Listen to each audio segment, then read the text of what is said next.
Hi. Hey, it's exactly 10:30. It just flipped. Hello, everybody. Ever new with Kris M. Smith, Hannah McCrane, and guests is about living out loud, forging lasting connections, and visiting with effervescent thinkers and dreamers. It's an uplifting hour or more that promises to leave everyone feeling better. So, who's up for some fun? Welcome. Let's get this party started. Hi, Hannah. Hey, Kris. How are you doing? I'm doing very well, thank you. I hear you have a joyride to share with us. Yes, I do. It happened on Easter. Uh-huh. You get all the candy or whatever. My parents gave me a little shark shoes, which I'm wearing right now. I like sharks. Uh-huh. So, they bring out this box. They say that we have a gift for the whole family. And it's this wrapped box, and on the wrapping paper, they wrote Happy Easter. Uh-huh. So Megan's not really interested. For those of you who don't know, I have two sisters, Abby and Megan. Megan is special needs. So she's kind of just watching and eating candy. Mm-hmm. So Abby and I open this box. We unwrap it, open it, and a balloon pops out. Whoa. And I don't see what's on it at first. I didn't get like a good view. It looked like some kind of like football thing. So like, are we going to some kind of football game or whatever? And Abby starts screaming. And she's crying. And she lets me know what the logo is. Basically, we're going on a Disney cruise. Whoa. And that's in March. In March next year. In March 2023. Yeah. Wow. And I already checked the dates. I will still be able to be here with you. It's a Monday through Friday thing. Takes lots of pictures. You can share them when you get back. Yeah, definitely. It's going out from New Orleans, so we're going to fly down to there, and it takes us to Mexico. That is awesome. I'm just like blown away. That's awesome. I got to practice some more of my Spanish. Yeah. That's what I'd be doing too. I took 2 years of it and I really love it. You said you're going to Cozumel. We talked a little earlier about this. You're going to Cozumel and where? Yeah. Progresso. And did you look Every time I hear that, I just think of that insurance, Progresso. I know. Have you looked into what the available excursions are there and what you're going to do? I've done it a little bit. They haven't put out any kind of like itinerary yet for that kind of cruise. So I don't know if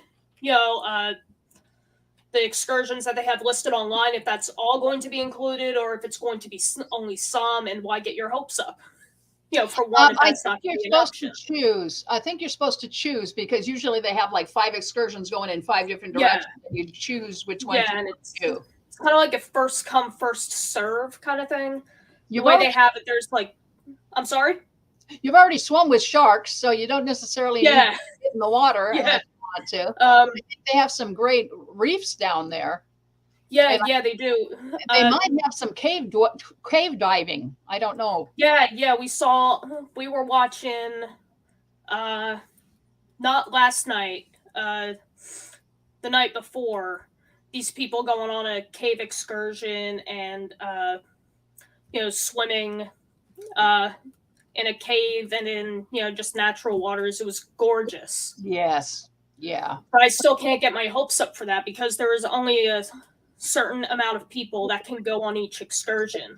Right. And it's kind of first come, first serve, kind of not. It's, like if you're a platinum Disney cruise member, which means you've been on a ton of them, you get first serve with, in general, then there's like, gold, then silver, some kind of system like that.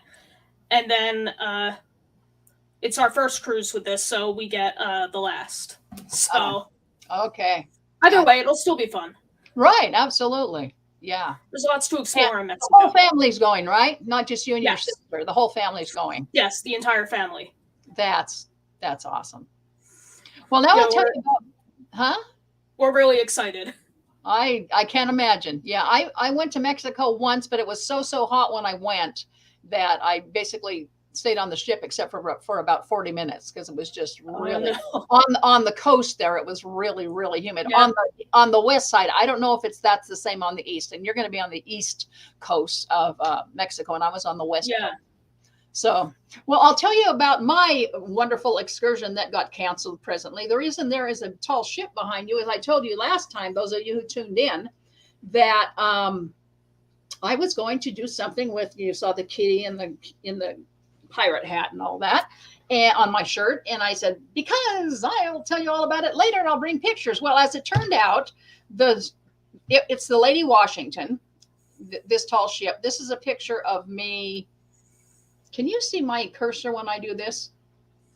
No, okay. I can't. Can anyone see the cursor, or is it just me? I'm going to lean here, and I'm going to point, if I can, right there. That was me on the Lady Washington. It's a tall ship, about 3 years ago.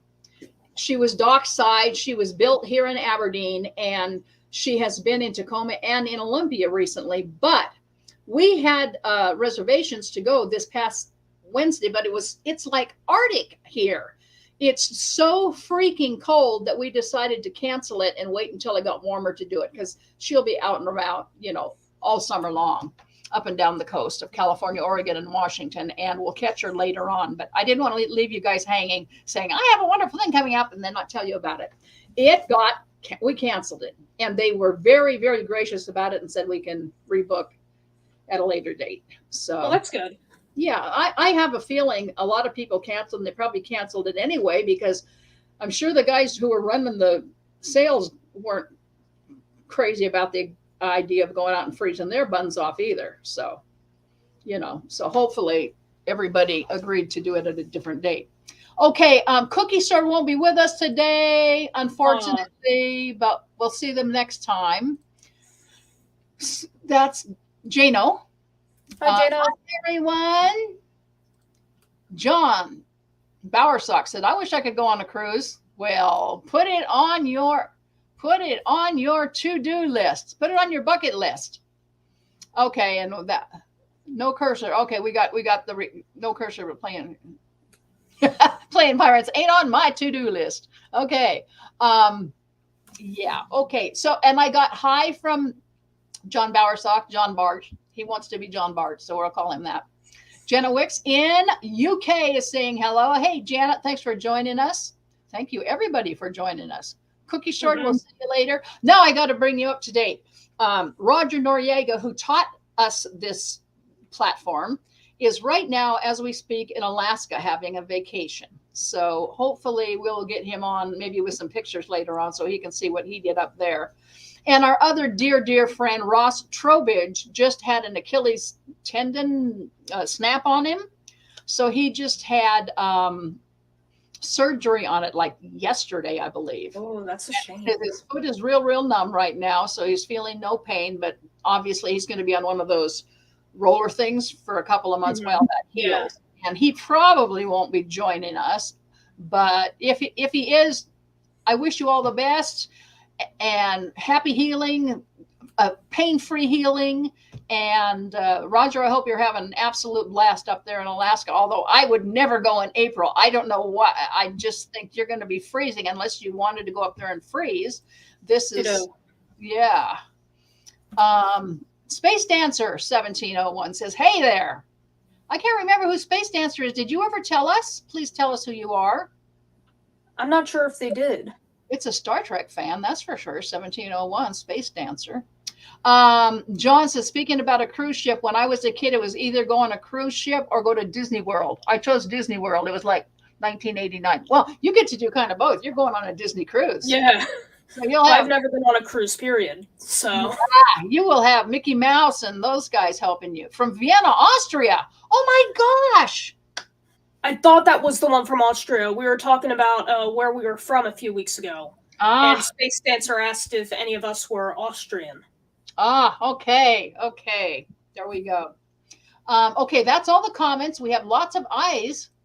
So I'm going to introduce a new segment today. Is this a good time to do this, Hannah, do you think? Sure. We wait till toward the end of the thing so people can jump off if they don't want to do this.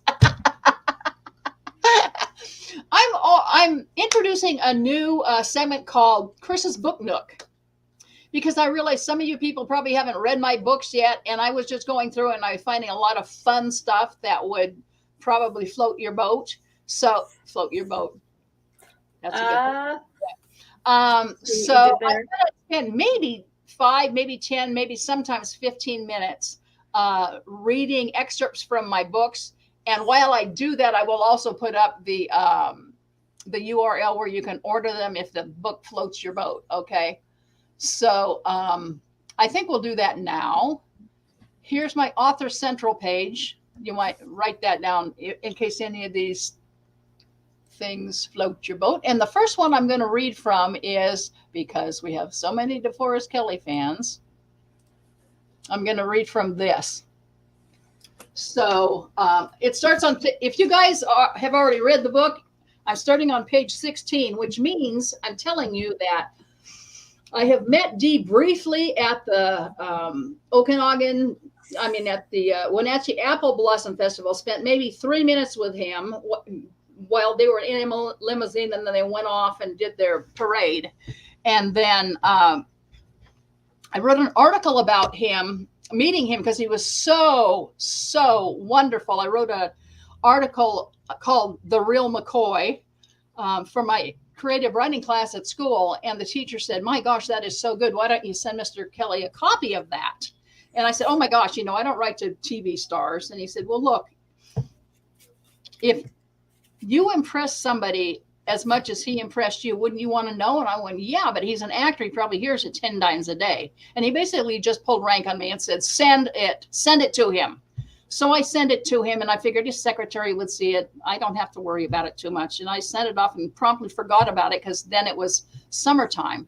And then in August, I got a letter back from him saying that he read it and enjoyed it so much that he had sent it to TV Star Parade magazine in New York, and they wanted to publish it as a special holiday piece. And would that be okay? And my mom and dad had to peel me off the ceiling. I was so excited because I had always wanted to be a writer, but I didn't have the confidence at that age to feel that I really knew what I was doing. I loved doing it, but I didn't know how good I was. And then it was published. They didn't change a word, and I wrote to thank him. And he wrote back and said, gee, I will hope this makes you a celebrity in your own right in Cle Elum. And I was going to write him again. And Mom said, Kris, the man has been very, very kind to you. Don't drive him nuts with your incessant letters, because I am a pen pal. I was a pen pal back then. We didn't have the internet and all these wonderful ways to get together. So I was a pen pal with like 26 people. She basically says, don't drive him nuts. He's been nice to you. Don't drive him nuts. So I figured that probably was true. So then 17 or 18 years goes by, and Dee is going to be back at the Spokane convention. And this is my first opportunity to really tell him that, with your encouragement and the fact that you got that first thing published, I am now a published writer, and I'm writing articles and, da-da-da-da. So I thought I owed him a long overdue thank you for having launched my writing career. So I went to Spokane, and now I've just pretty much caught you up on the first 16 pages, and I'm going to go from here. After I met Dee on stage, and he introduced me as this writer that he had launched. Phil and I, my little 10-year-old nephew, and I had our picture taken with him. And then, okay, so that's kind of where we're at, okay? On D-Day, which was Friday, the day that Dee was scheduled to speak, it was a 3-day convention, and he was scheduled for the last one. On D-Day, we arrived early and got seats as close as we could to the stage. Dee was almost the final speaker of the day. We were back a good 14 rows, but within view of the podium and on the center aisle, so I considered us pretty lucky. As the time approached for his appearance, I noticed that the aisle was beginning to fill with fans. So I told Phil, let's get up there and sit in the aisle to get as close as we can. Phil seemed uncomfortable doing that and said, no, I'll stay here and keep our seats. If the fans in the aisles get sent back, you'll have someplace to sit that's close. And I said, are you sure? And he said, yes. And I said, that's good thinking for a 10-year-old. Goodness gracious. I walked to within about 15 feet of the stage and then sat down in the aisle. The fire marshal didn't object, so that's where I stayed. Just before Dee's name was announced, my heart was beating so hard and so loudly that I was embarrassed that someone sitting next to me might hear it. Again, I had only been him for about a couple of minutes. He launched my writing career, and this is 18 years later, okay?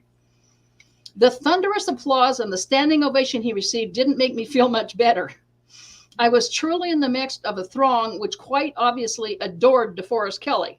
His talk was interesting, fun, poignant, sweet. It mesmerized me. Then he opened up the appearance for questions or comments from the audience. 1,000 hands went up. He continued to choose hands and answer questions. After about 15 or 20 minutes of that, I saw him looking at his watch, so I knew his time was coming to an end. Okay, Kris, it's now or never. It'll only take 5 seconds. Do it or you'll lose the chance forever. I raised my hand in this sea of outstretched hands and call it a miracle. DeForest picked it. I couldn't believe it. He looked at me and said, "Yes, you." I rapidly stated, "I just wanted to thank you for launching my writing career." Dee looked at me and asked, "Are you Kris?" I had just about fell over. "Yeah," I muttered. "Well, I've been looking all over for you." I just about fell over again. Oh, God. Because I had tried to get the convention people to send him a note. No, we can't do that. Well, I didn't know. They were looking for me, too. Dee continued with the audience. "Well, I want to tell you, this young lady wrote me a letter a long, long time ago." To me, he asked, "What year was that?" I said, 68. He said, 68 it was. "And you presented me with a story. I was so impressed with it that I sent it to a movie magazine and they published it for her." And then he said to me, "Would you stand up?" I'm really shy. Okay. Under my breath, I muttered, "Oh, Lord." I stood up. The audience began to applaud. Dee then joked. She was about this high at that time, and he indicated waist high. Then he said to me, "And thank you for the beautiful photos you sent me of your home here in Washington. That's beautiful." At this point, a convention manager with a microphone came to me and thrust the instrument into my face, expecting me to react in some way to Dee's nice comments. I was speechless, and my cheeks were flushed with embarrassment. I didn't know what to say. And I certainly didn't want to say in public what issued from my lips, so I kind of whispered it. "May I give you a hug?" Dee said, "You certainly may. Come on up here." I stepped forward. The fans ahead of me parted so I could get through, and I leaped onto the stage. There was pleased laughter from the crowd, and flashbulbs were going off, blinding Dee. My back was to the audience. I gave him a long, heartfelt hug, then another, then patted his back, saying, "Thank you so much." He said, "We're proud of you. Keep up the good work." I said, "I will. Thank you again so much." I left the stage and walked back to my seat to join Philip, who looked awestruck. Dee was saying, "There, now we have a writer to our credit." And he went on to another fan. Phil looked up into my eyes and asked me, "Did you cry?" "No," I said. "Almost, though." I waited a second or two and then asked him, "Were you embarrassed when I asked him for a hug?" "No," he said resolutely. "I was proud." A few minutes later, Dee's appearance ended. I told Phil, if we're fast, maybe we can get over to the exit door from the stage and have a picture taken with him. Phil nodded, "Okay," and we hurried toward the rear of the auditorium, took a sharp right, and headed to the stage area exit door. Sure enough, DeForest came out. He spotted me and grinned, and I said, "Hello, Mr. Kelley. I don't want to impose or slow you down." "Oh, no, not at all, Kris. Would it be possible to get a picture with you?" "Certainly." I gave my camera to Philip. He fiddled with it a little bit, trying to put it into focus. He was nervous, and so was I, standing there arm in arm with Dee. A fellow fan about 30 offered to take the camera from Philip and do the honors, so Philip gracefully relinquished it. The picture was taken. I shook Dee's hand, and he said, "Stay in touch." I said, "Okay." Philip and I wandered around for a while, then prepared to leave. Then Philip tapped me and said, "Aunt Kris, DeForest is sitting with Gene Roddenberry in the restaurant." I looked, and sure enough, there he was with wife Carolyn, Gene's wife Majel, Nichelle Nichols, George Takei, and others. I said, "Oh, dear." Philip said, "I'd like to get his autograph." I said, "I know, sweetie, but I don't think we should interrupt their dinners. That would be rude." He said, "I know it." We hung around a little bit longer. DeForest stood up and headed into the men's room. Philip brightened considerably. I countered with, "No, you can't go into the bathroom to get his autograph." He said, "I wasn't thinking of that. I could go and stand outside the door and ask when he comes out." I sweated. Finally, I said, "Okay, but I'm going to go around the corner and hide." I didn't want him thinking this was my idea. I figured DeForest would accept this ambush from a little boy and let Philip go ahead. I fled around the corner and waited and waited and waited. Finally, Philip came back, beaming, showing me his paper. I got it. Then he announced proudly, he wrote Phil on it. I said, okay, Phil, we're both happy now. Let's get out of here. As we walked down the hallway, he confessed to me, when DeForest came out, I made a mistake. I told him, hi, I'm Chris's aunt. I laughed then and said, what did he say? Philip reported, he said, you are? Then I said, I mean, Kris is my aunt. And he said, that's what I thought you meant. And then after he signed his autograph, he asked where you were. I told him you were hiding around the corner. I said, oh, great going, kidlet. Philip and I spent the last night at the KOA campground, and then on the way out of town, we decided to stop one last time at the convention hotel. We'd had such a good time that we weren't quite ready to consign it to memory. I parked the truck and we started to walk in. Mark Leonard, who played Sarek, Spock's father, was standing outside, and we spoke to him for a few minutes. He seemed very shy and a little bit haunted, but he was very, very nice. Then we went inside and I spotted my new computer programmer friend, Sammy from Seattle. She, of course, had seen Dee's appearance and was very happy for me and even shed a few tears while remembering it. The three of us were off in a corner, chatting in the hotel lobby, when suddenly the whole crowd seemed to experience a communal intake of breath. Then I heard exclamations of, there he is! We glanced across the crowd in the direction of everyone's gaze. DeForest and Carol and Kelly were entering the lobby on their way to the limousine, which would carry them to the airport. We were as far away from the Kellys as it was possible to get, which I was plenty happy about, since Philip had divulged the fact that I was hiding around the corner when Dee was accosted for yet another autograph the night before. I held back, thinking that now it was time for other fans to have their special moments to see and speak with Dee. Dee lingered for a few moments and then glanced across the lobby and spotted me. He called out, Kris, good morning. I waved a good morning wave and smile. Dee grabbed Carolyn's hand and started through the throng in my direction. I about had a heart attack. I could not believe he was coming over yet again to see me. Stunned, but recognizing my responsibility, I started to cross the lobby toward the Kellys so it wouldn't be such a trek for them. We met in the middle of the throng, which was respectful and didn't crowd us. Dee said to me, do you remember Carolyn? I said, I sure do. Hello. And I reached out to shake her hand. But she took both of my hands in hers and said, Kris, it's so nice to see you again. We always wondered whatever happened to the little girl who wrote so well. I muttered and sputtered, deciding not to tell them the truth. How would they have reacted to a 35-year-old telling that Mom and Dad told me to leave you alone, not to drive you nuts anymore? Instead, I told a slightly convoluted but equally true story. My folks and I spent a lot of years building and remodeling restaurants across the country. We really didn't have an address to speak of, so I lost touch with everybody, not just you. Dee said, well, we're glad you're back in touch. Carolyn said, yes, now don't be a stranger. Send us some of the articles you've had published. I said, okay. Carolyn repeated for emphasis, we mean it, stay in touch. I said, okay, yet again, then thanks, and we parted. I still had money problems and I still had a pitifully paying job, but I was reborn. My spirits lifted. I saw a light at the end of the tunnel. Once again, I had some faith in myself. The long nightmare was finally ending. I was out of the self-pity business entirely. When I got home from the convention, I reinvented myself. I mailed off the flyer to Sue Keenan and signed up for a year of the DeForest Kelley fan communique. The first thing I did was write a report of the convention and submit it to her for her newsletter. Then I got silly and started writing other humor pieces about the adorable Dee Kelley, all of which she published. I had by now sent the Kellys copies of many of my articles which had been published, and since most of the articles related to animal welfare, I was delighted to find that the Kellys were big animal lovers too. In fact, Dee's official charity was the North Shore Animal League. Since the subject matter of my nonfiction animal welfare articles was pretty heavy and dealt with unhappy topics, I made sure that the letters accompanying them were as wild, wacky, and funny as I could possibly make them. I certainly didn't want them thinking that I was an always serious, overzealous, ever-crusading animal savior every waking moment of my life. In fact, I had already distanced myself from much of that endeavor since I realized the intense involvement was contributing to a tendency toward depression. I was temporarily burned out on trying to save the animal world, and I wanted them to be uplifted when they got letters from me.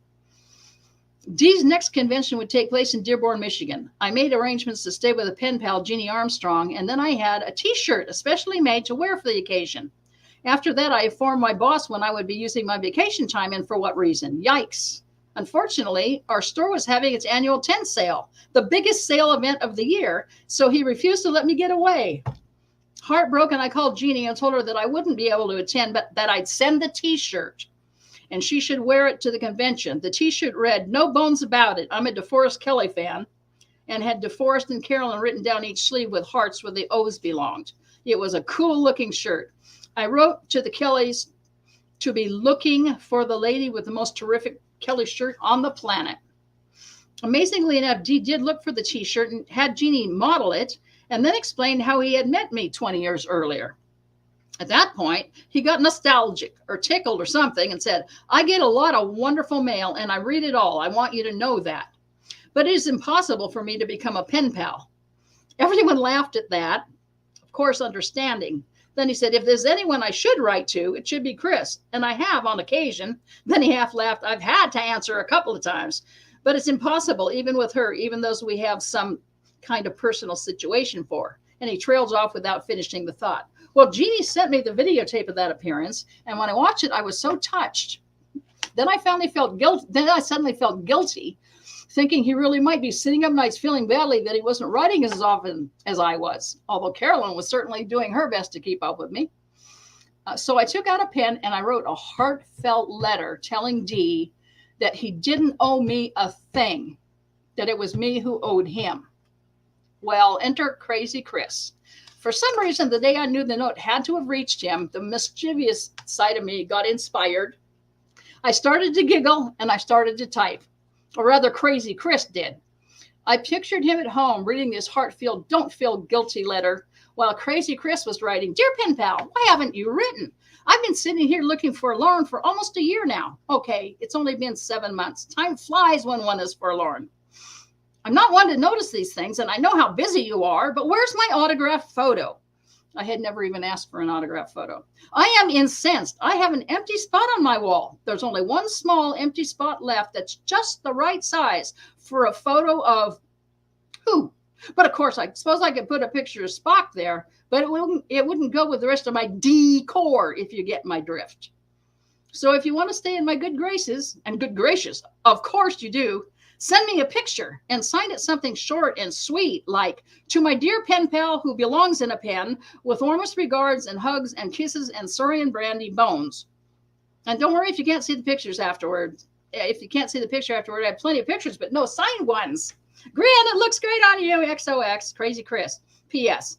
I lock her up when I see you. Aren't you glad?" Within days, I received a teensy-weensy, smaller than wallet-sized photo of Dee with a bouquet of roses. He wrote on it, he wrote a note with it, said, "Maybe this will shut you up until I can get a big one for your wall decor. DeForest, P.S. Stick it in your wall-et." I roared, a major breakthrough. Gone were the social amenities, and gone was the Kelley from his name. I interpreted this as a near miraculous leap forward. Needless to say, St. Kris seldom wrote after that, except to Carolyn on business regarding articles I was writing on Dee for publication. Okay, that was a long excerpt, so I won't read any more out of that one.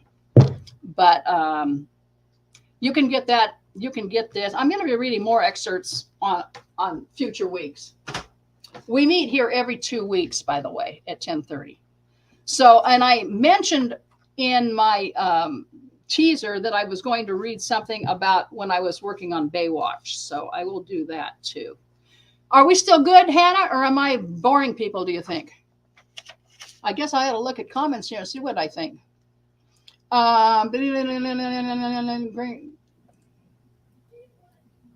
Great looking ship. Yeah. Hi there. Speaking out about. Okay. I guess we don't have any comments. Oh, that's scary. Let me know you're enjoying this, folks, if you are. Okay. This one's about, I guess I'll tell you, I guess you'll find out who this one's about. This is from my book, Floating Around Hollywood and Other Totally True Tales of Triumph. Oh, let me put that thing up there so you can see what the cover looks like.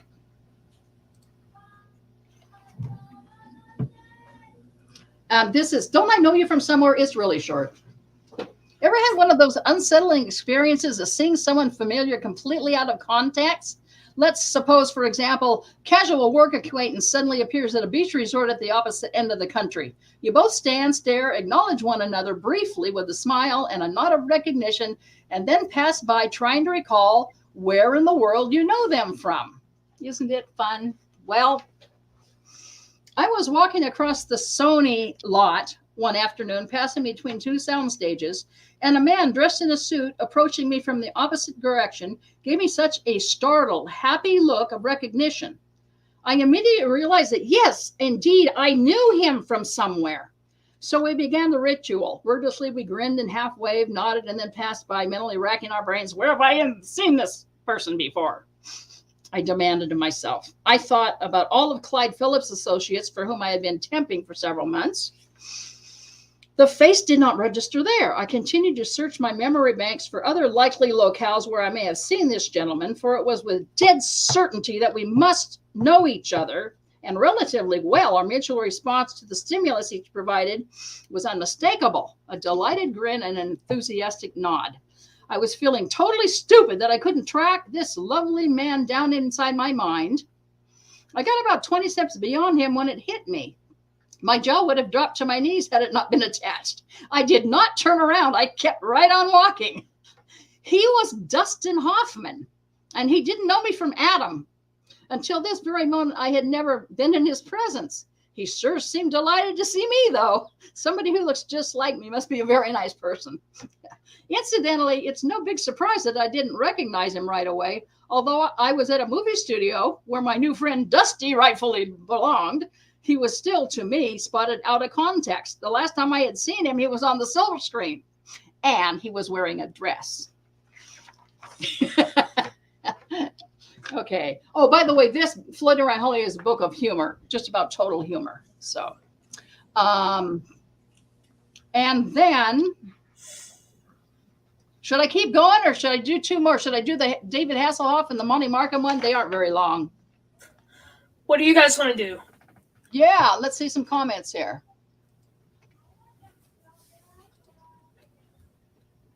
I haven't had any comments on the books yet. So, oh, I see some comments. Do you? Where?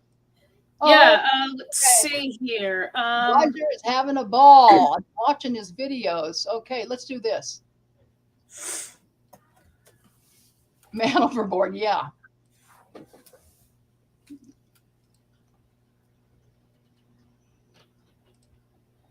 He launched you into warp speed. He sure did.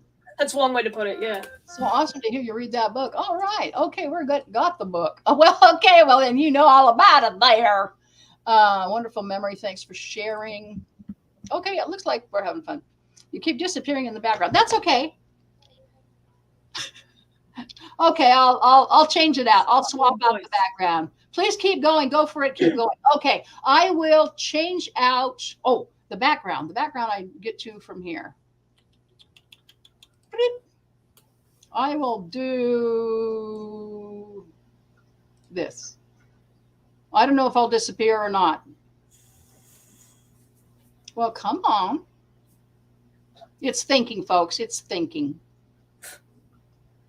Maybe it doesn't like it when we're in the middle of a live session. Maybe not. Okay, well, okay, we just won't do that then. We'll let it keep thinking and thinking. Anyhow, we're still on Floating Around Hollywood. And I will put the where to go to my Amazon Central page if you want to. Okay, this is the Wrap Party. A few years ago, I worked as an assistant to story editors on the television series Baywatch. One of the benefits of working feverishly for long hours on a television or a movie production is that at the end of the project, you're invited to a wrap party. This was my first experience in the entertainment industry, and I had heard wonderful things about wrap parties. The stars mingled with the entire production crew and took time to tell you how much your extra hard work means to them, how you help them look good, and other validating things like that. The wrap party for the first season of Baywatch was held at a ranch in the San Fernando Valley. At least 100 people showed up, and I was at least a nodding acquaintance with about a third of them. And of course, I had been smiled at by most of the actors on the series during the course of the season. So it was a comfortable situation for me until things started happening for which I wasn't the least prepared. By 11:30, all of the actors had arrived and had decided to put together a baseball team out of the gathered cast, crew, and the guests. David Hasselhoff called for players. 6 or 8 readily stood and joined him on the field. 2 of them were about 7 years old. I thought that was cute. David scowled at the low turnout. "We need more players," he directed. No one else stood. He strong-armed a couple more guys into the field. He smiled a couple of teenage girls into compliance. There still weren't enough players. He looked right at me. "You ever play baseball?" he asked. "Yeah," I admitted, "about 100 years ago." He smiled. "Come on." I said, "Oh, I don't think so." "Seriously, David, it's been 20 years. He gestured toward his team. "We're not talking professional baseball here." "Okay," I said. "He's 6 feet 4 inches tall and a star. I do not argue with tall rich people much." "But only a few innings," I added. "Sure," he said, cementing our contract. In quotes, "A verbal contract isn't worth the paper it's written on." Sam Goldwyn. Well, according to the David Hasselhoff rules of baseball, ladies and children get 25 strikes each, or as many as it takes for them to hit a ball. My body is programmed, even after 20 years, to prepare for every possible hit each time a bat is swung. My stomach tightens, I take a step forward, and the ball is in the catcher's glove again. After about 3 innings of an average of 350 bat swings each, only 12 or 14 of which actually seemed to result in a hit, I figured I should probably step out of the game, despite the fact that I felt just fine.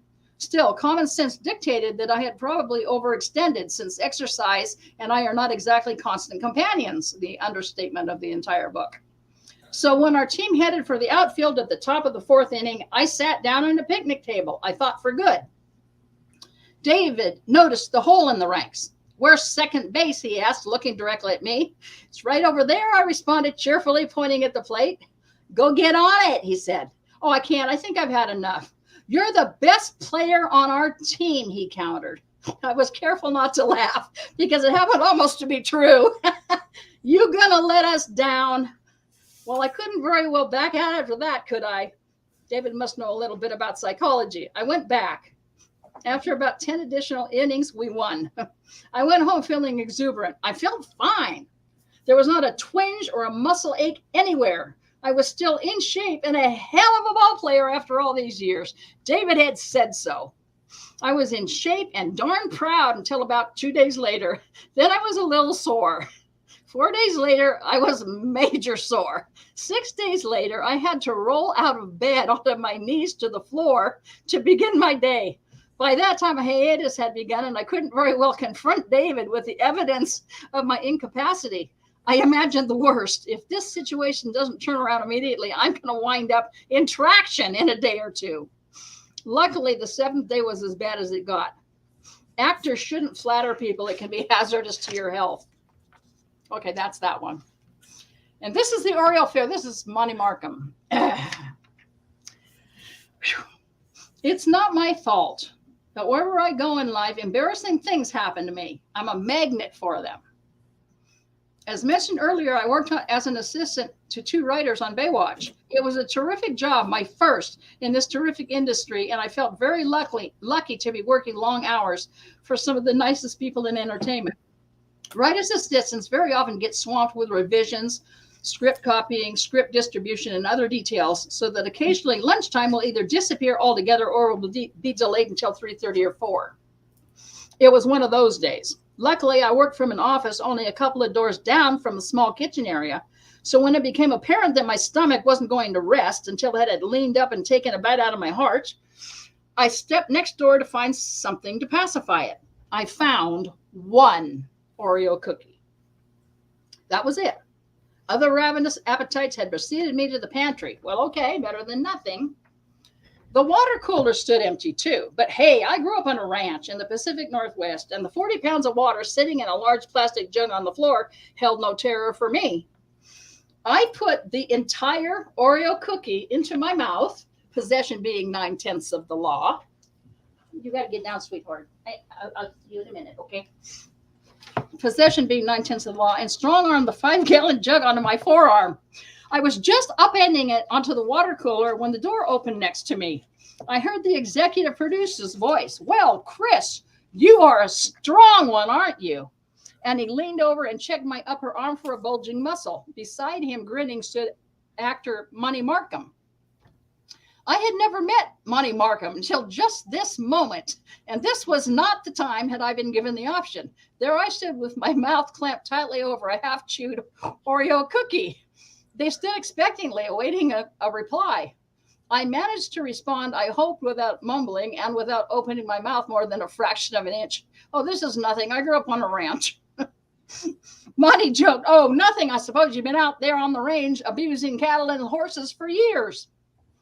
It was a very funny comeback, and I desperately wanted to respond to it with a big grin and laugh, but I was still working surreptitiously, I hoped, on that black cookie without chewing, praying it would melt down soon.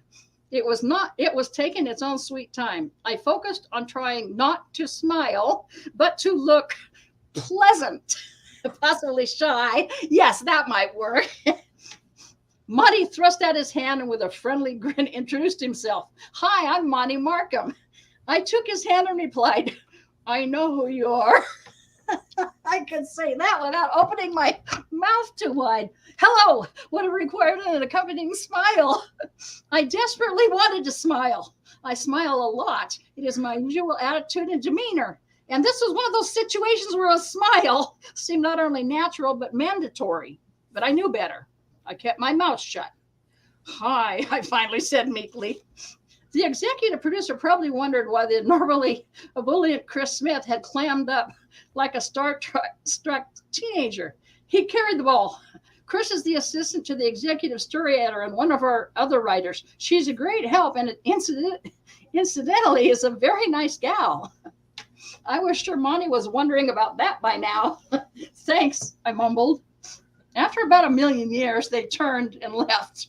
I flew to the mirror and smiled into it. Not a trace of Oreo cookie remained. I was relieved and upset all at the same time. I could have smiled, I thought, and moaned piteously.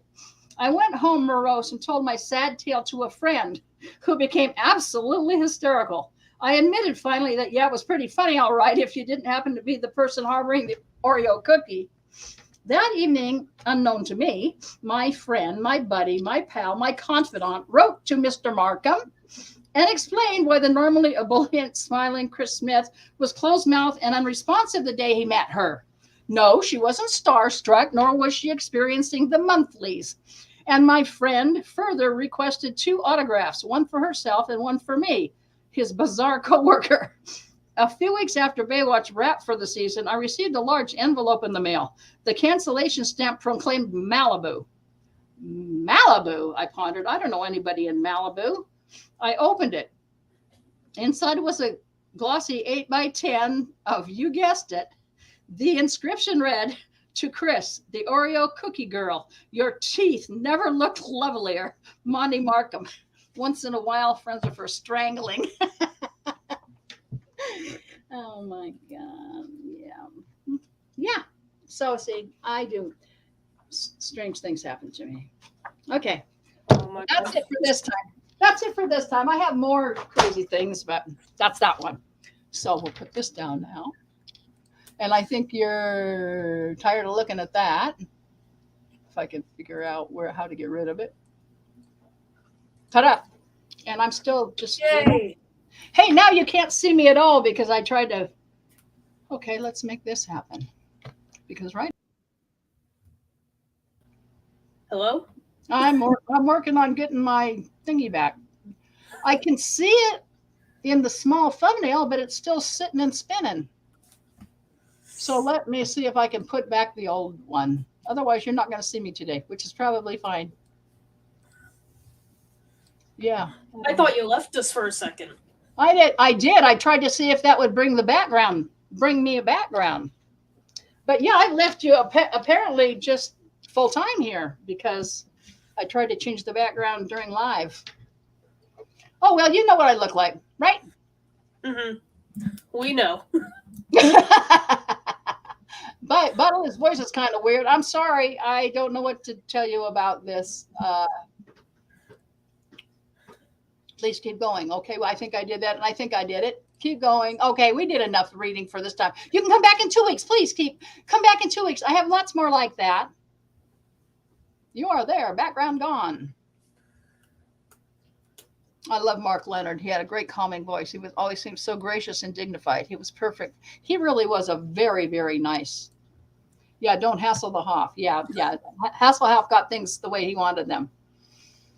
When I was a kid, I used to watch Knight Rider. I liked his. Yes. There's another really, really fun. William Daniels. I worked with Clyde Phillips, who did Knight Rider, and I have a story in here about him.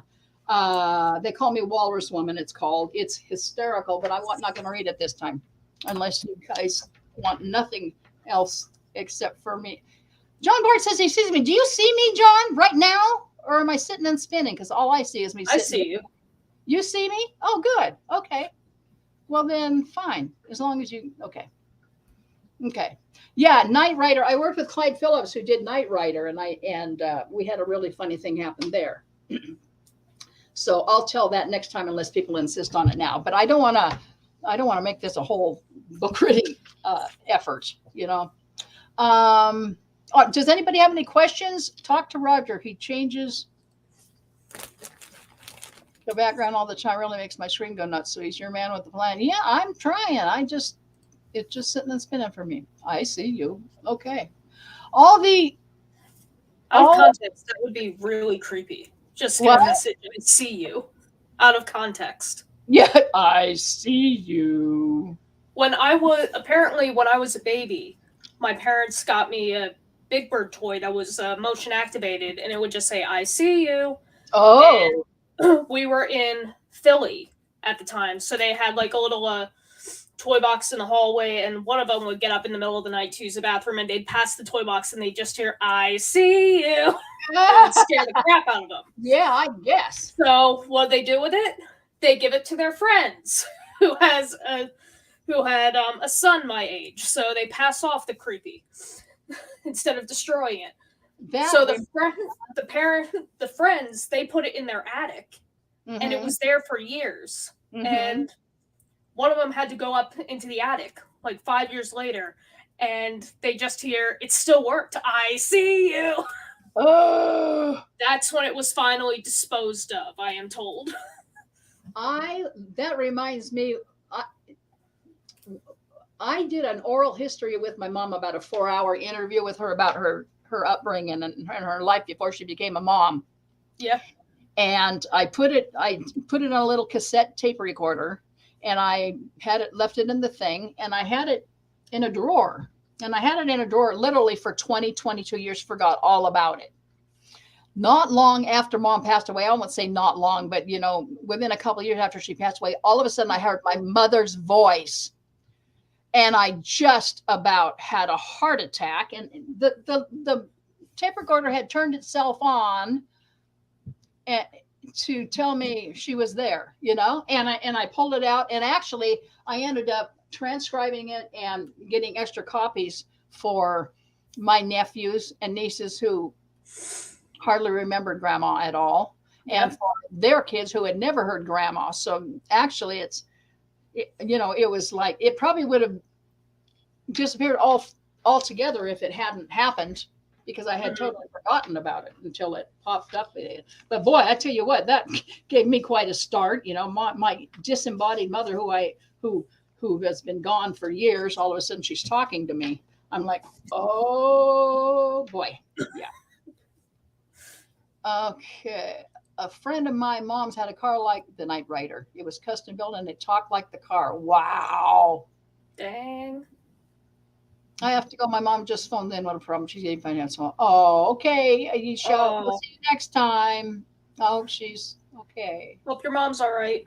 Yeah. So, what else do we have? Yeah, ask me questions, folks. Ask me questions. We did our joyride and our delights. Ask me anything. Within reason. Yes. Well, I can always say no. Won't answer that. Let's see who we got where. You always hear stuff like there are no stupid questions. When Yeah. I was a teenager, I was always so tempted to just challenge that.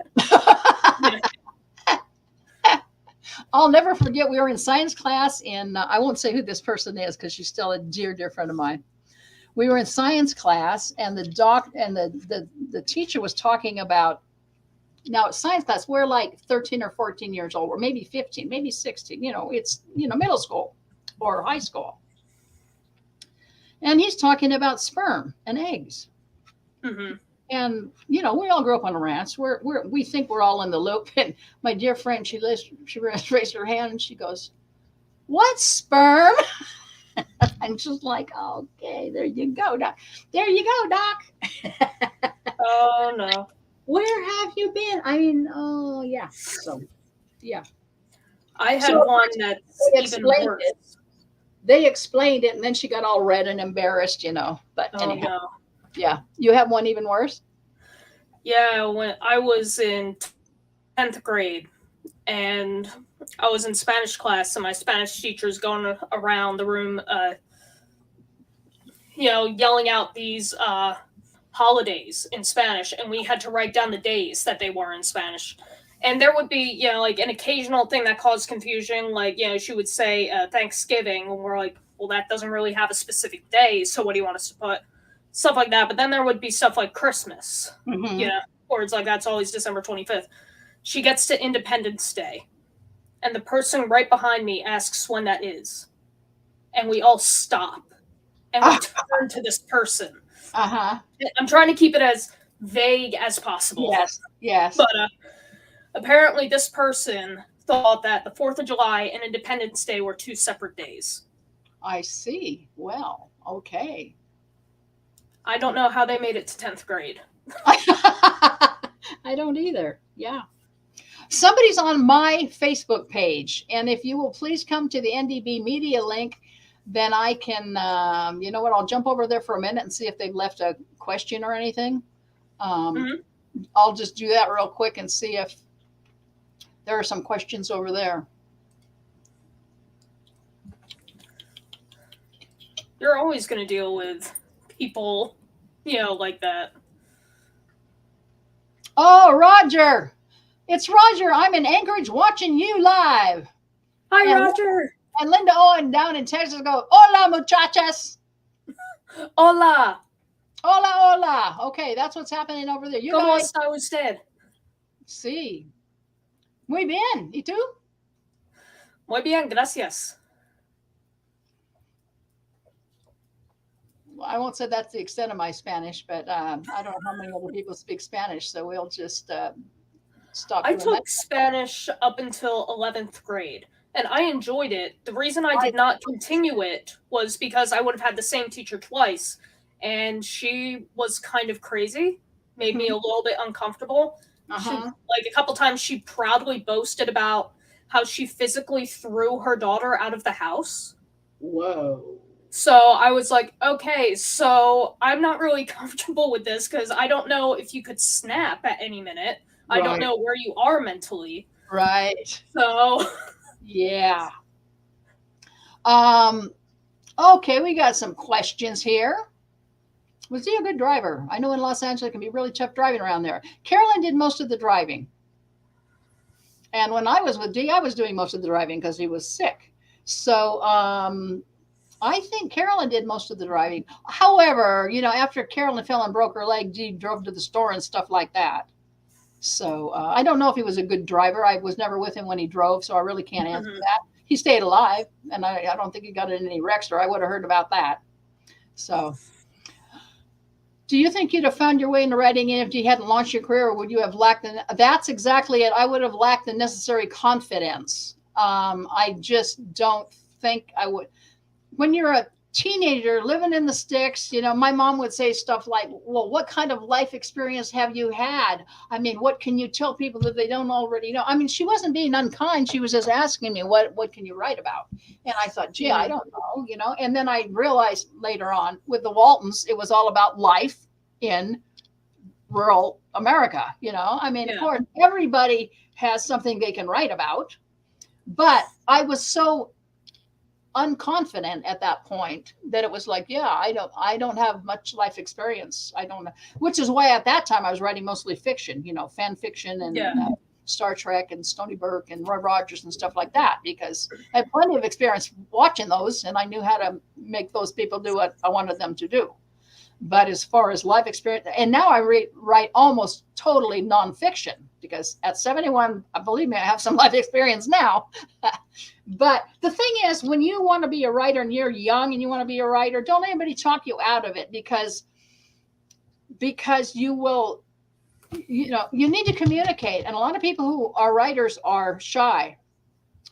They can't. They just don't, I probably became a writer because I was shy. And I had a lot to say, but I wasn't going to put myself out there except on paper.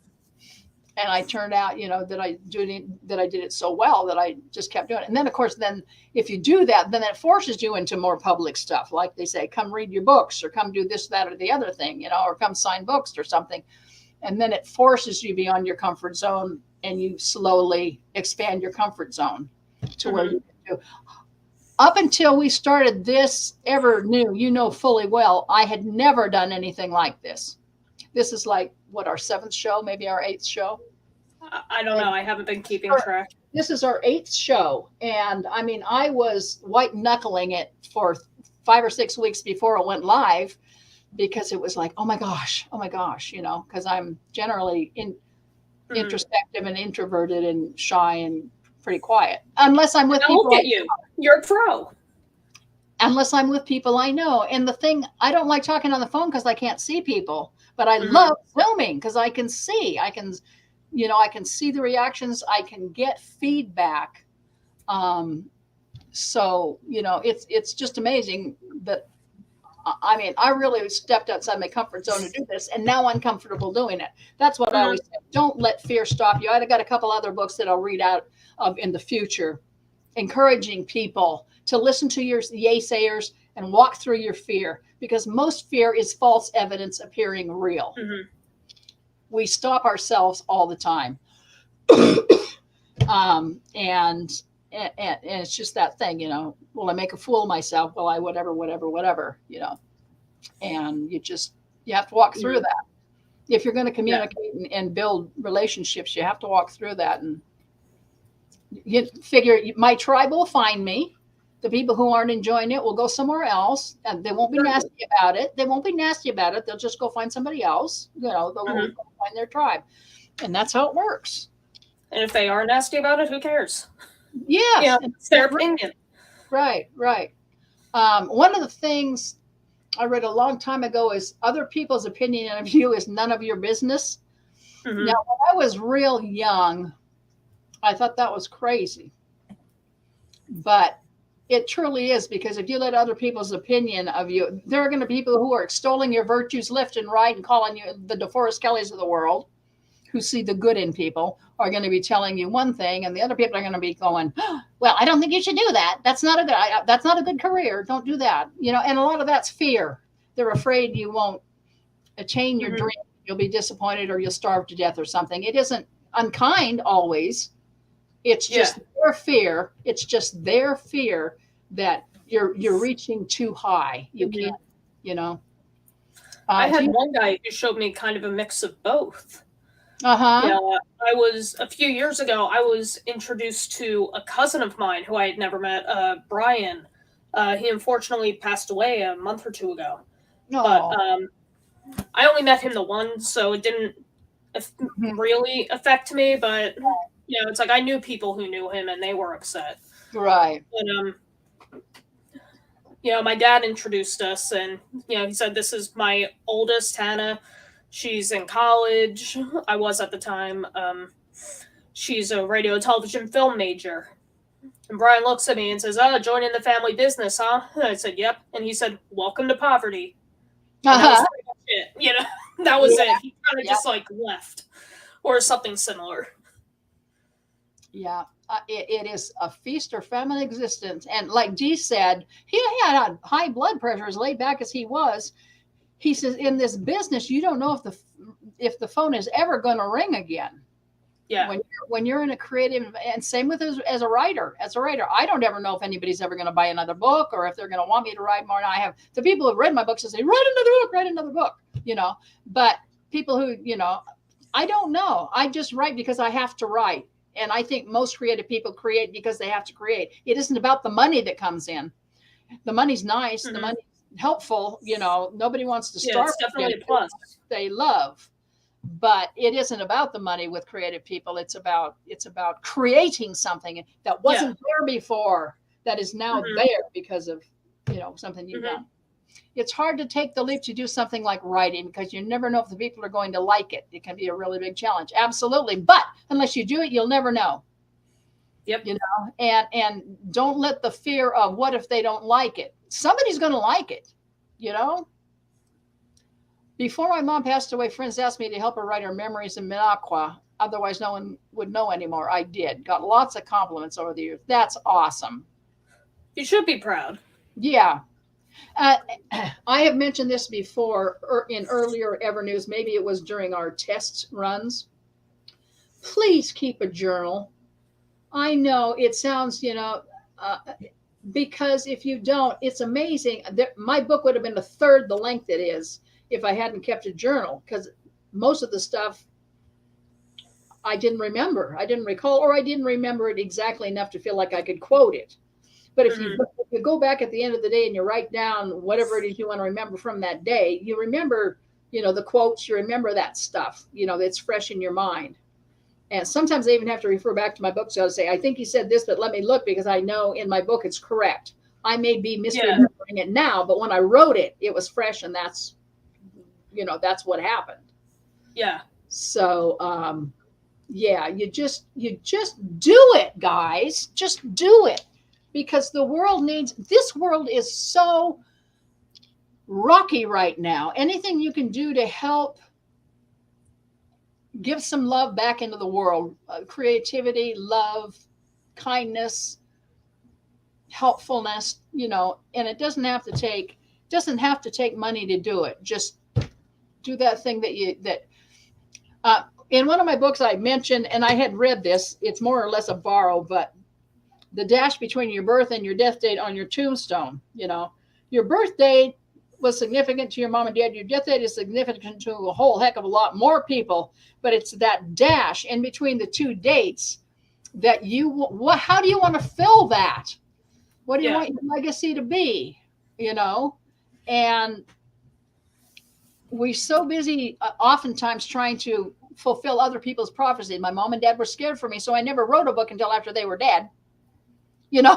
I became a secretary because they knew that I could feed myself that way, And if you don't go for what you want, if I'd gone for it earlier, who knows if it would have worked. We didn't have the internet. We didn't have the information age, but I was ready when the time was right. I was ready. So don't ever let, it can't happen today, stop you. It can happen 10 years from now, and you need to be ready to grab that when it's your time, when it's time to do that. So reading up close and personal, I really loved how Dee was always encouraging without being patronizing, warning you about difficulties you might encounter without actually discouraging you. Absolutely. Yeah, he was the best mentor. He was a terrific mentor. Yeah. So that's what I hope to be now in my cronehood, in my doddering old age, is to encourage people to grab hold of what it is you want to leave the world. I see so many people getting into careers because it needs bodies. I don't want a nurse who got into that career because they needed bodies. I want a nurse who cares about the patients, Exactly. And I want whoever is serving me to be passionate about what they do, because if they are, they're going to give it their very best. And I always feel so sorry for people who have their career ladders leaning up against the wrong wall. I have written another book called Settle for Best to help people, lean that career ladder on the right wall so that what you're doing is heading you in the direction you want to be. So many people say, well, I became an attorney because my dad was an attorney. I hate it, or I got into the same business because they expected that of me. And I did what my parents expected. I learned how to be an executive secretary and, make a good living. But as soon as they were gone, I thought, okay, well, there I did. I fulfilled their prophecy. When am I going to fulfill mine? Yeah. And so that's what I've been doing ever since. And no, I'm not rich, but I wouldn't have it any other way. I'm happy.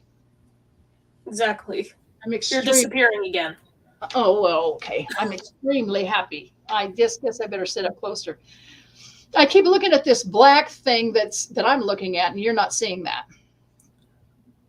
Okay. He had a great sense of humor. Watching him on the panel, seeing him laugh. Oh, really? Yep. We were just talking about his sense of humor the other day. Yeah. You and I, yeah. I would have loved to get into some kind of prank war with him. He was great. He was great with that. He hid Sue's purse and and it drove through the gates and left me, flailing and all kinds of stuff, So then it was like, okay, this is fair game. I'm going to get you too. Yeah. If that were me, I would have been like, oh, vengeance. Vengeance is coming away from but when people were unkindly pranky to him, he would get even with them in a big way. Like when Rory Calhoun, Rory Calhoun would get up behind him on a cold day at a movie set and dip his fingers into coffee and pretend to sneeze and fling it on the back of Dee's neck, the coffee on the back, and make it feel like he'd sneezed on him. It wasn't like hot coffee, was it? No. Or he'd trip over him if, over his leg and spill coffee on his leg, so he had just. Now that one's mean. Yeah. The sneeze thing, that one doesn't really bother me. I'd be like, haha, very funny, wipe off my neck and move on. Right. But the spilling on your clothes, no, that one's mean. Because now you have to sit in it all day. That's right. Yeah. Yeah. And if especially if it's your clothes, they might be ruined now. That's right. And if you're on a movie set, it's not like you have extra clothes to switch into either. Exactly. So anyhow, yeah. So one day, I don't know if you guys, I'm sure most of you have heard this, but Dee decided to get even. Rory Calhoun was going to be on the Art Linkletter show one afternoon with an interview, and Dee was outside, and he saw one of the workmen picking up horse manure, and he told, they had these little canvas. It was on location. They had these canvas dressing rooms out in the desert. Yeah. And so Rory Calhoun had this camel hair jacket on that he was going to wear to the Art Linkletter show in his canvas dressing room. And he had just been, doing mean things to Dee, various pranks to Dee that he wasn't appreciating. And so Dee asked the guy cleaning up horse manure, he says, get a load of that, shovel full of that, and follow me. And he went into Rory Calhoun's dressing room, and he said, put that shovel of horse manure right below his coat in the canvas, in the closet there, right below there. And then he took the heater that was there and he aimed it toward it so that it would go there and up into the clothes. Okay. The smell would go up into the clothes. And so then he said, I quickly asked the director, I made sure that I'd done my last scene for the day and I went home. And he said the next day he came in and he was doing a fight scene and Rory Calhoun jumped over the thing and grabbed him and, you little shit, I was going to be on Art Linkletter. He said, but he never pulled another prank on me, which was the whole point. Lesson learned. That's about the worst thing I ever heard Dee do, because he was generally wasn't like that, but he must have got pretty miffed to do that. Yeah.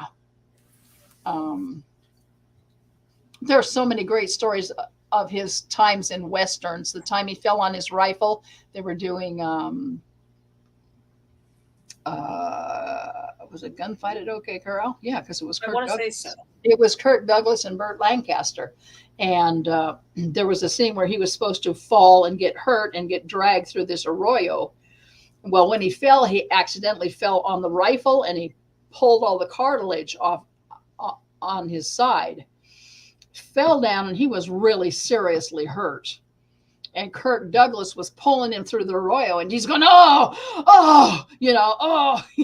So finally the director yells cut and Kirk Douglas says, God, gee, that was great. I really thought you were hurt. And he says, I am. And he went to the doctor, and this lady doctor wrapped him up really good and gave him a pain pill and said, now you go home to the hotel and don't do anything else today. You just go and you rest, because if you're supposed to be on the set tomorrow, you need to feel better. But they had been invited to a private club, the whole cast. And because he had a pain pill on board, he thought, oh, I feel okay. I think it's going to be all right, you know? So he went to this little to-do, and he sat down, and he started to sweat like crazy. I mean, he just sweated right through his shirt. And he says, I know something's wrong here. I need to go home. So he picked up the check. You know, he said, sorry, guys, I've got to go. Picked up the check, and he went over to pay it and leave. And the lady could see he had gone sheet white. And she says, are you okay? Can I help you? He said, yeah, you can catch me. And he fell down, and he fell unconscious. And he said, when I woke up, I had thrown up in the spittoon, you know, and he said, I just know down in that private club, they're saying those damn drunken actors. But yeah. Poor D. Yeah, really. I did see some panel. The microphone wasn't close enough. They pulled it close, and he said, I'm a doctor, not a microphone. He had a really, really soft-spoken voice. You had to often lean forward to hear him. That was the other thing about him as an actor. He had to project, because his normal voice was very, very soft-spoken. Yeah. And that's one of the reasons my dad said, my God, you're a hell of an actor, because sitting here with you on the couch, I wouldn't believe you could act at all. And Dee just laughed at that, because he had this really almost modest and shy, you know, he was shy, a very modest and shy personality. Yeah. And an awful lot of actors do. One of the reasons they become actors is they realize, you know, I can portray somebody else, but it's hard for me to portray me. And I know when he would go on to convention things, the first couple of minutes, he was very, very nervous, which is why he would almost always read from his one of his poems, because he needed to hear the audience's laughs and reactions and start to get more comfortable before he could put the poem down and say, okay, we're okay now. I'm on an even keel here. Even though he knew he was going to be meeting with people who loved him, and that, you know, also people who put him on a pedestal, and how am I going to live up to this? You know, I mean, a lot of that goes on too. It's like, oh my gosh, you know, I hope they like me, you know, that kind of thing. But he was so well loved. I mean, he could have read the phone book and people would have been delighted. But the neat thing about it, he would read his poems. He would say a couple of these stories that I've just shared here. And then he would say, okay, that's all I know. What do you know? And he'd open it up to all the fans to give them time to ask him the questions, or ask for a hug, or to whatever it is they wanted to do. So most of his appearances were like, let's interact. Because he could do that one-on-one. Yeah. Oh, I'm sorry. Continue. He could do that one-on-one. Once he relaxed enough to do that, he was very, very good one-on-one. And he surprised us by coming to one of Sue Keenan's fan club parties at one of the conventions. He and Carolyn came in, and it was so amazing, because even though he was on stage and he was nervous, he could remember which of the people in that room had asked him which question earlier in the day. I don't think I could do that. You know, I don't think I could. But I'm, like I say, I'm shy, and it's my best thing just to get through it, you know. Forget who asked what. Might remember the questions, but I don't necessarily remember who asked them, you know, that kind of thing. Yeah. So, yeah. Did he ever have any kind of like a weird fan interactions? Because Jimmy Doohan said that on 2 occasions someone came up to him and asked for his blood. Oh, really? Yeah, and he said, is it being donated? And both times they said no. And he said, then no. You know. Wow. No, I didn't hear anything like that. I heard him at conventions. I heard some people a couple of times say things that were wildly inappropriate. I don't remember what they were, but they could have been either combative or something. And he just handled everybody so beautifully. He just, he could de-escalate, and he was just really, really good at discerning what a person needs and being able to deliver that to them so that they could, feel good about themselves. Yeah. Yeah. He was really, really good about that. D was very shy. He really was. But again, once he got to know you, then you were okay, But yeah, it was, he did love doing conventions, but they took a lot out of him. Just like me as an introvert, I can go out and I can go to an event, but man, I have to rest afterwards because it's not native to me to be out there doing that thing, Yeah. And my sister's the opposite. She is so gregarious. If she has 20 people with her, she's happy as a clam. And me, I'm like, no, no, no, no, no, no, no, no, no, no, no. I'm good one-on-one. I'm good one-on-two. Sometimes I'm good one-on-three, but it's not native to me. I'm not gregarious in that way. So yeah, I get it. So no comments. Still have lots of eyes. Any other questions? Want me to read another excerpt from my Walrus Woman thing? John Bart has a question or a comment. Yes, Jimmy Doohan saved a few fans from not ending their lives. I didn't know how to phrase that. It's true. That is true. And there was one occasion, he often visited children in children's hospitals who thought Dr. McCoy was like real. And Make-A-Wish Foundation would reach out to him. And there was one little 10-year-old boy who was terminally ill with cancer. And his parents asked him what he would like. And he said, I want to meet Dr. McCoy. So they reached out to Make-A-Wish, and they reached to D, and he said, absolutely. And he flew to Denver, and he spent one weekend with this young man in the hospital. And for years after, the parents wrote, thank you so much. You gave my son the happiest time of his life. And Dee said, that's when, when he was talking about it, he said, that's when you wish the big needle worked. That's when you wish, a little 10-year-old boy dying, you just wish, that big needle worked, that he could have delivered him from that. But he said, but just being there is often, when mom and dad were in the hospital, Dee would always send a picture of him in scrubs, of himself in scrubs. And he signed like, to Dorothy, if they give you any trouble, you know who to call. Yeah. So all of the doctors and nurses and stuff treated them like royalty because they would take that to the hospital with them. Dr. McCoy, we better treat you right if he's your primary care physician, that kind of stuff, So, yeah. He was very, very compassionate and almost, I don't want to say an empath. I don't know that he was very empathetic.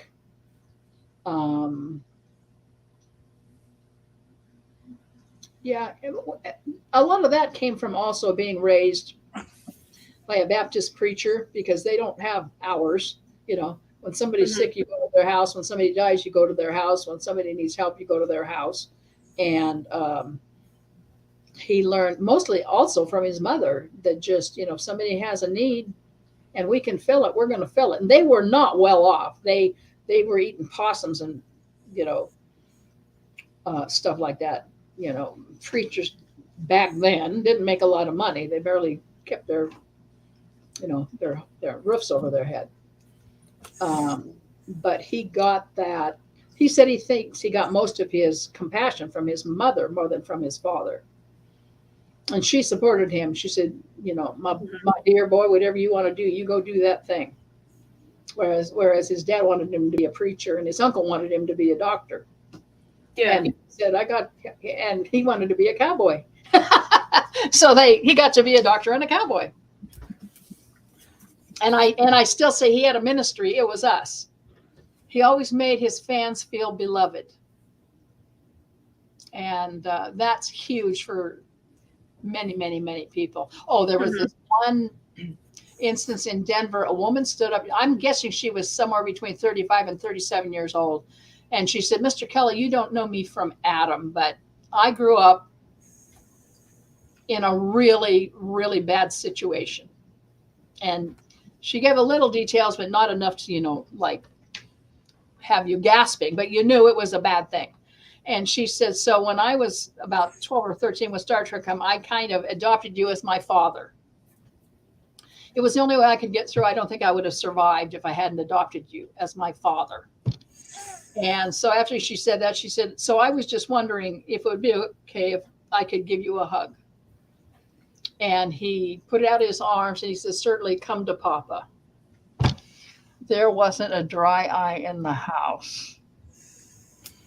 And he meant it. I mean, he meant it. He was just, he knew, he could see your pain. He could see your challenge or whatever, or, somehow discern it. And he was a healer, not a doctor, but a healer. Mm-hmm. Yeah. So, yeah. So we've been on here 10:30, almost an hour and a half. Oh, yeah. Yeah, I guess we can probably start wrapping it up. Since I live in Georgia, there are certain areas that are not cheap. Even when back when I was a kid. Yeah, but Dee lived in a neighborhood that was not very well-to-do. And he had a black boyfriend whose mother, he and his mother lived on a street called Needmore Street. And he said if ever a street was aptly named, that street was aptly named. Everybody on that street needed more than they had. And I think he got part of that too, seeing the situation as it existed in the Deep South back then too. Yeah. One of the things that he kept in his wallet, and it was there when he died, was Paul Winfield, the guy who played Captain Terrell. Yeah. Said he was the only white man from the South that he ever knew that didn't have a racist bone in his body. And I'm like, wow. I mean, for somebody of that age, 100 years, easy. Yeah. He said, I knew the minute I met him, but he had a black friend when he was a kid, and he saw what they were going through. And just like Mark Twain, everybody considers like Huckleberry Finn or Tom Sawyer that, a lot of people consider those racist Thomas because he uses the N-word, but he was actually an abolitionist. And the first reason it was banned is because he made the slave Jim the hero in one of his books. And Mark Twain, or the guy he was either Huckleberry Finn or Tom Sawyer, said, well, I knew I should have turned him in. They were on the river, floating on the river, heading, north to Cairo where he could be free. And he said, I knew I was doing wrong. I knew I'd probably burn in hell, for letting this, but it seemed to me he loved his family just as much as I love my family. And if he was willing to go north to get a job, to buy his family and take them out of there, he said, and he said, my gosh, if I'm going to go to hell anyway, I'll go to hell this way, helping this guy. So that was huge. I mean, they didn't like that in the South back in those days, and they banned it because he was sympathetic to the enslaved man Jim in that book. Yeah. So yeah, it's part of our history. Anywho, should we call it a day? What do you guys think? I'm fine either way. I got time. I've got time. Would you like me to read the Walrus Woman story, the Knight Rider thingy? Sure. I need to hear a yes or a no. No, well, let's wait and see if somebody else, because otherwise I'll save it for 2 weeks from now. Because it's a really good one.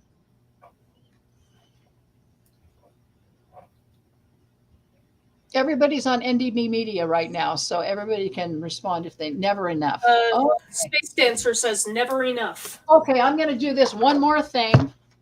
I mean, I have so many in this book, but this one is one of my, okay. It's called, they call me Walrus Woman.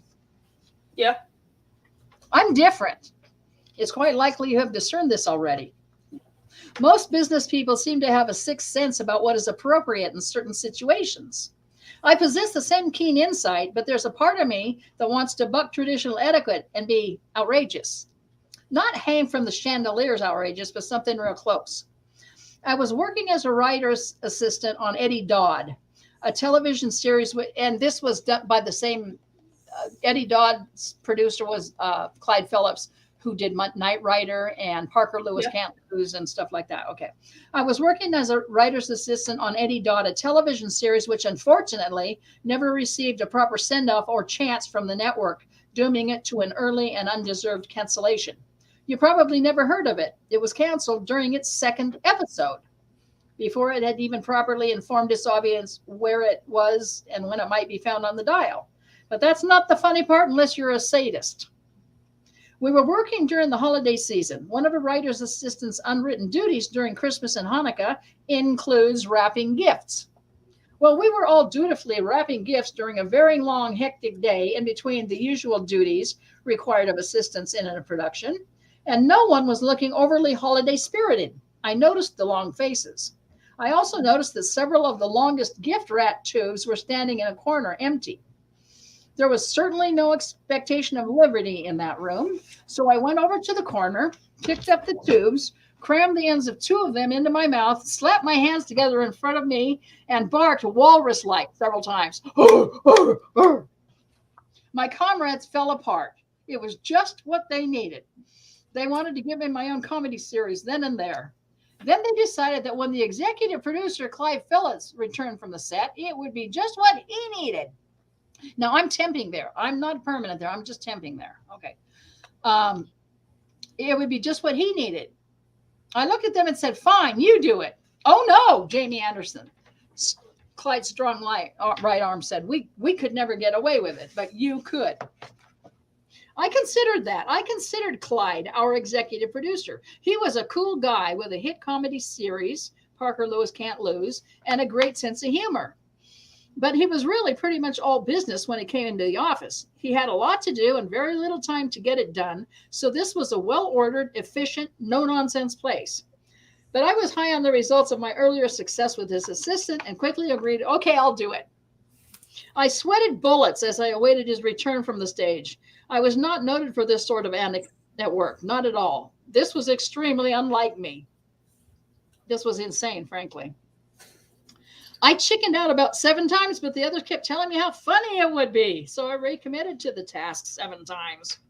At long last, he walked in the door. He was dressed unusually in a very nice business suit, not in his usual jeans and shirt. I reconsidered again.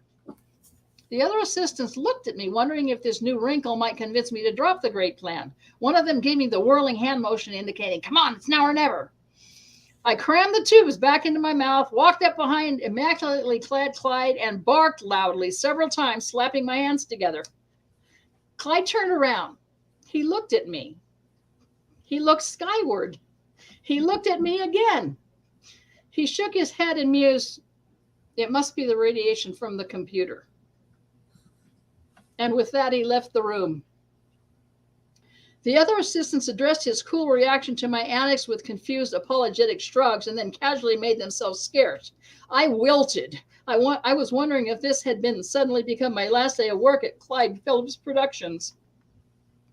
For the rest of the day, I feared seeing him again. Fortunately, the meeting for which he was so well dressed was a long one, and I was saved another face-to-face encounter with him. At about 7:30 that night, we were released to go home after a 10-hour day. I gathered my belongings and started to bolt happily down the 2 flights of stairs to the ground floor, certain that I had lucked in and missed seeing my boss again. I skipped down the first flight of stairs, turned the corner at the landing, and skipped halfway down the last flight. There, at the bottom of the stairs, in his suit, he stood. He had heard the thunder of my descent, and he looked up, spotted me, and demanded, "And just where do you think you're going?" I stepped down the balance of the step a whole lot less gingerly and responded in an excruciatingly respectful manner, "I'm going home, sir, if that's okay with you." He said, "That is not okay with me." I said, "Oh." I paused, trying to read his deliberately impervious face. How much longer do you want me to stay? I inquired. Forever, he said, smiling. Then he clapped me on the shoulder and told me to go home. For Christmas that year from Clyde, I got a battery lung alarm clock so I would never be late for work. And from his assistant, Jamie, I received an ornament for my tree, which I proudly and grinningly hang every year. The ornament is a walrus in a rubber ducky floating ring. It's adorable. Yeah. I kind of feel like Lucy Ricardo in Hollywood sometimes, you know. Yeah. So yeah, so you can even be a little weird and still make it in the world. You're braver than I am. I wouldn't have done that. As long as you're doing it with love and fun. Yeah, well, it scared me because I thought, oh, he's going to love this and I'm going to know right away. And the way he reacted was like, oh my gosh, you know. Yeah. Anywho, I have more stories, but I won't. We'll call it a day. We'll call it a time and say the next one will be in 2 weeks at 10:30. And we'll have more to share then. Thank you, Hannah, for Thank you for having me, Kris. Thank you, everybody who came. Please, thank you guys. Share this URL. Share this link with your friends on your Facebook page if you enjoyed it, especially if they're DeForest Kelley or Hollywood type fans, because that's always really helpful to get the word out. We're brand new and not a whole lot of people know about us. And we got a bunch of, okay, goodbye, guys. Take care. Looking forward to next time. Yay. All right. Thank you. And Hannah, hang on for a minute, would you? Will do. Okay. Thank you, everybody. Thank you. Love you. Love you guys. Bye-bye. See ya.